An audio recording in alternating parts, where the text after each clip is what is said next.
ఇంట్లో వైఫై ఉందా కానీ నెట్వర్క్ రావడం లేదా?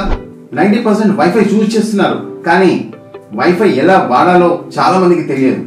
వైఫై ప్లాన్స్ 1 Gbps ఉంటాయి కానీ మీకు వచ్చేది మాత్రం 200 Mbps 300 Mbps స్పీడ్ మాత్రమే. మీరు ఎక్కడో తెలియకుండా మోసపోతున్నారు. 2.4 GHz 5 GHz అనేది ఏంటి?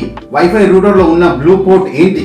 ఒక చిన్న సెట్టింగ్స్ మీ వైఫై స్పీడ్ ని డబుల్ చేస్తుంది. అది అలాగే తెలుసా? ఒక ఇంపార్టెంట్ గ్యాడ్జెట్ గురించి మీకు చెప్తాను. వైఫై ఉన్న ప్రతి ఇంట్లో ఈ గ్యాడ్జెట్ కంపల్సరీ ఉండాల్సిందే. ఎస్, టుడే ఈ వీడియోలో వైఫై హ్యాక్స్ అండ్ టిప్స్ గురించి ఈ వీడియోని కంప్లీట్ గా చూడండి.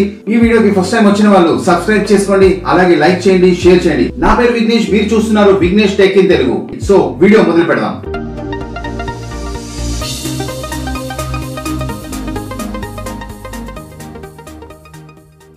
ప్రతి వైఫై యూజర్స్ కి 100% తెలియాల్సింది. ఫస్ట్ స్టెప్, మీరు బెస్ట్ వైఫై రూటర్ సెలెక్ట్ చేయాలి. 99% మనం ఏం చేస్తామంటే వైఫై కనెక్షన్ ఇచ్చే వాళ్ళని మనం రూటర్ ప్రొవైడ్ చేయమని అడుగుతాం.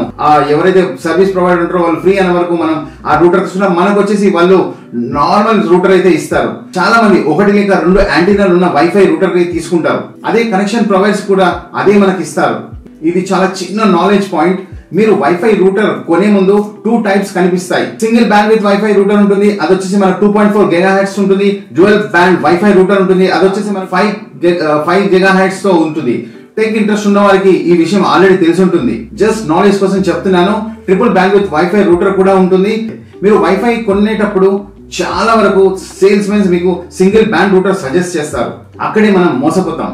ఈ 2G రూటర్ ఒక సిగ్నల్ తోని మనకు ఒక అడ్వాంటేజ్ ఏంటంటే అది తక్కువ ఏరియాలో మనకు స్పీడ్ చాలా వస్తుంది.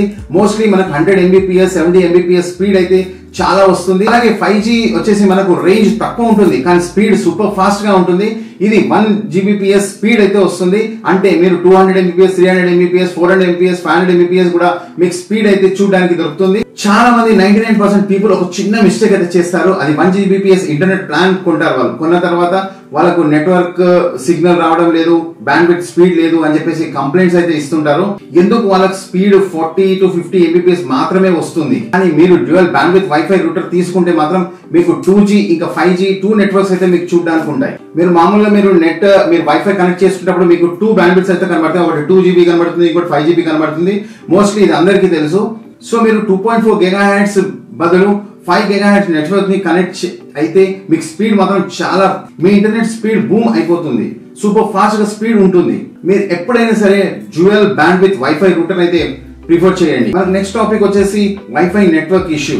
వైఫై నెట్వర్క్ కనెక్షన్ చేసిన తర్వాత చాలా మంది ఫేస్ చేసే ఇష్యూ వైఫై సిగ్నల్స్ రాలేదు, మాకు వైఫై సరిగా వస్తలేదు, ఇది నెట్వర్క్ మనకు ప్రొవైడ్ చేసిన వాళ్ళది చాలా వేస్ట్ ఉంది అని చెప్పి అనుకుంటారు. అయితే వైఫై రూటర్ దగ్గర కూర్చున్నప్పటికి కూడా మీకు నెట్వర్క్ అయితే రాకపోవడం జరుగుతుంది. అప్పుడు మీరు ఎవరైతే మీకు సర్వీస్ ప్రొవైడర్ వాళ్ళని మనం బ్లేమ్ చేస్తాము, లేదంటే వైఫై సరిగా లేదు అని చెప్పేసి మనం బ్లేమ్ చేస్తాము. దీనికి మాత్రం సొల్యూషన్ చాలా చిన్నది. చాలా మంది మార్కెట్ వెళ్ళిపోయి అక్కడ 2 యాంటీనా 4 యాంటీనా రూటర్స్ తీసుకుంటారు, నెట్వర్క్ నాకు రాలేదు అని చెప్పేసి. బట్ రియాలిటీ ఏంటంటే ఈవెన్ 4 యాంటీనాలు తీసుకున్నా కూడా మీకు నెట్వర్క్ ప్రాబ్లం అలాగే ఉంటుంది. రీజన్ ఏంటంటే రూటర్ ని ఒక రూమ్ లో పెట్టినప్పుడు మీరు రూమ్ కి సిగ్నల్ కి రీచ్ అవ్వడం, సిగ్నల్ మీ దగ్గరికి రీచ్ కావడం చాలా కష్టంగా ఉంటుంది. దీనికి సొల్యూషన్ ఏంటంటే వైఫై ఎక్స్టెండర్. అయితే మీకు ఇంట్లో సిగ్నల్ మీరు 2 యాంటీనా కానీ 4 యాంటీనా కానీ రూటర్ తీసుకున్నా కూడా మీకు సిగ్నల్ మాత్రం చాలా వీక్ గా ఉంటుంది. ఇది ఎందుకు వస్తుంది ప్రాబ్లం అంటే దీనికి చిన్న సొల్యూషన్ ఉంది. అనేది ఈ కార్నర్ నుంచి ఈ కార్నర్ వరకు ఉన్నప్పుడు మీరు వైఫై రూటర్ వచ్చేసి మీకు ఈ కార్నర్ లో పెట్టుకొని మీరు ఈ కార్నర్ లో కూర్చున్నప్పుడు మీకు సిగ్నల్స్ అయితే రావు. మీరు బెస్ట్ మీరు చేయాల్సిన పని ఏంటంటే రూటర్ వచ్చేసి మీకు సెంటర్ లో కనెక్ట్ అయ్యేలాగా మీరు చూసుకోండి. అప్పుడు మీకు ఏమైతుందంటే ఈ సిగ్నల్ అనేది ఈక్వల్ గా డిస్ట్రిబ్యూట్ అవుతుంది అన్నమాట. ఒకవేళ మీకు రూమ్ ఏరియా పెద్దగా ఉన్నప్పుడు మీరు ఏం చేయాలంటే మెష్ టెక్నాలజీని మీరు వాడితే మీకు వైఫై నెట్వర్క్ అనేది అయితే మీకు ఆ మెష్ టెక్నాలజీ ద్వారా మీరు వైఫైని ఎక్స్టెండ్ చేసుకోవచ్చు. ఇది వచ్చేసి వైఫై ఎక్స్టెండర్. ఈ మెష్ టెక్నాలజీ ఏంటంటే మీకు ఒక గ్యాడ్జెట్ అయితే దొరుకుతుంది, అది తీసుకొచ్చి మీరు వైఫైకి మీరు ప్లగ్ చేయాలి. మార్కెట్ లో ఈ ఎక్స్టెండర్ వచ్చేసి మీకు 4000 5000 ఈ రేంజ్ లో అయితే దొరుకుతుంది. ఈ వైఫై ఎక్స్టెండర్ హార్డ్వేర్ డివైస్ లాగా ఉంటుంది. మెయిన్ రూటర్ కి కనెక్ట్ చేస్తే వైడ్ ఇంకా వైర్లెస్ 2 వేరియంట్ అయితే దొరుకుతుంది. మల్టిపుల్ ఎక్స్టెండర్స్ ని కనెక్ట్ చేసినప్పుడు ఎంటైర్ ఇల్లు కూడా మీకు చాలా సిగ్నల్స్ ఇంప్రూవ్మెంట్ కనబడుతుంది. మీరు గ్రౌండ్ ఫ్లోర్ లో ఉన్నారు లేదంటే స్టెరస్ లో ఉన్నప్పుడు నెట్వర్క్ కావాల్సి వస్తుంది. ఇలాంటప్పుడు ఈ మెష్ గ్యాడ్జెట్ అయితే మీకు చాలా పనిచేస్తుంది. వైఫై స్పీడ్ తగ్గడం, వైఫై సూపర్ ఫాస్ట్ ఉంటుంది బట్ టైం జరుగుతున్నప్పుడు అది తగ్గిపోతుంది అనమాట. ఒక డేలో మనం రోజుకి మన బ్రెయిన్ కి ఎంతో పని పెడతాం, బ్రెయిన్ తో ఎన్నో ఆలోచిస్తాం. మనకు బ్రెయిన్ చాలా బర్డన్ గా ఫీల్ అయినప్పుడు మనం ఏం చేస్తాం, చిన్నగా మనం చిన్న పవర్ మ్యాప్ తీసుకుంటాం. అలాగే ఈ రూటర్ కూడా మనం ఇది కంటిన్యూస్ గా వాడుతున్నప్పుడు అది హీట్ అయిపోతుంది అన్నమాట. అందుకు మనం వీక్లీ ఒకసారి అయినా సరే ఒక 5-10 మినిట్స్ దాన్ని రీస్టార్ట్ చేయాలన్నమాట. చాలా నీట్ గా పెట్టుకోవాలి. ఒక్కోసారి ఏమైతే స్పైడర్స్ ఇట్లాంటివి కొన్ని ఇన్సెక్ట్స్ వచ్చి మనకు దాన్ని కొంచెం డస్ట్ పార్టికల్స్ వచ్చేసి మనకు కొంచెం థిక్ లేయర్ గా డస్ట్ వస్తుంది. అలాంటివి మీరు క్లీన్ పెట్టుకోవాలి. నెక్స్ట్ వచ్చేసి మీకు ఇంపార్టెంట్ గ్యాడ్జెట్ వచ్చేసి వైఫై యూపీఎస్. మీ దగ్గర పవర్ ఫ్లక్చువేషన్స్ ఉన్నప్పుడు ఈ పవర్ యూపీఎస్ మీరు వైఫై కి కనెక్ట్ చేసుకుంటే మీకు ఎప్పుడైనా పవర్ ఫెయిల్యూర్ ఉన్నా కూడా మీకు ఆ యూపీఎస్ ద్వారా 4-5 అవర్స్ వరకు బ్యాకప్ అయితే తీసుకోవచ్చు. మీకు ఇంటర్నెట్ వితౌట్ ఫెయిల్యూర్ కంటిన్యూ గా మీకు రన్ అవుతుంది. మార్కెట్ లో డిఫరెంట్ టైప్ ఆఫ్ యూపీఎస్ ఉంటాయి. మీకు వచ్చేసి 1500 నుండి 2000 అలా ఉంటాయి. ఇది వచ్చేసి మీకు 4 అవర్స్ వరకు అయితే బ్యాకప్ వస్తుంది.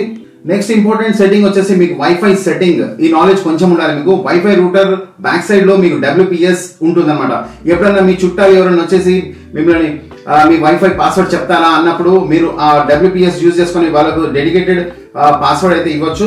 అలా కూడా వాడచ్చు. మీ ఫ్రెండ్స్ అండ్ ఫ్యామిలీ మెంబర్స్ అడిగినప్పుడు మీరు మొహమాటం లేకుండా మీరు వైఫై WPS ని ఆన్ చేసి వాళ్ళకు నెట్ అయితే ఎలాంటి ప్రాబ్లం లేకుండా ఇవ్వాలి. రూటర్ బ్యాక్ సైడ్ లో చూసుకున్నట్టయితే మీకు కలర్ పోర్ట్స్ ఉంటాయి. అందులో బ్లాక్ కలర్ పోర్ట్ వచ్చేసి WAN అనమాట.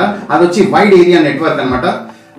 ఇంటర్నెట్ వైర్ వచ్చేసి ఫైబర్ వచ్చేసి మనకు దానికి కనెక్ట్ చేసుకోవాలి.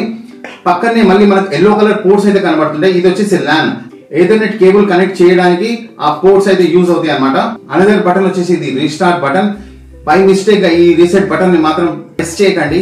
ఈ రీసెట్ బటన్ ని ప్రెస్ చేస్తే మీ స్టాటిక్ IP అడ్రస్ కానీ యూజర్ నేమ్ పాస్వర్డ్ ఇవి మొత్తం మళ్ళీ క్లీన్ అయిపోతాయి. సో మళ్ళీ మీకు సెటప్ చేసుకోవడానికి ప్రాబ్లం అవుతుంది.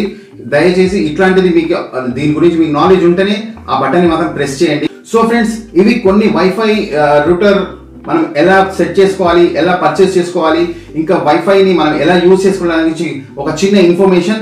ఇంకా మీకు ఏమైనా దీంట్లో ఏమైనా నేను కవర్ చేయని ఏమైనా ఇన్ఫర్మేషన్ ఉంటే మీరు నాకు కామెంట్ బాక్స్ లో కామెంట్ చేయండి. అలాగే మీకు ఈ వీడియో నచ్చినట్టయితే లైక్ చేయండి, షేర్ చేయండి అండ్ సబ్స్క్రైబ్ చేయండి. మళ్ళీ ఇంకో వీడియోలో మళ్ళీ కలుసుకుందాం. అంతవరకు బాయ్.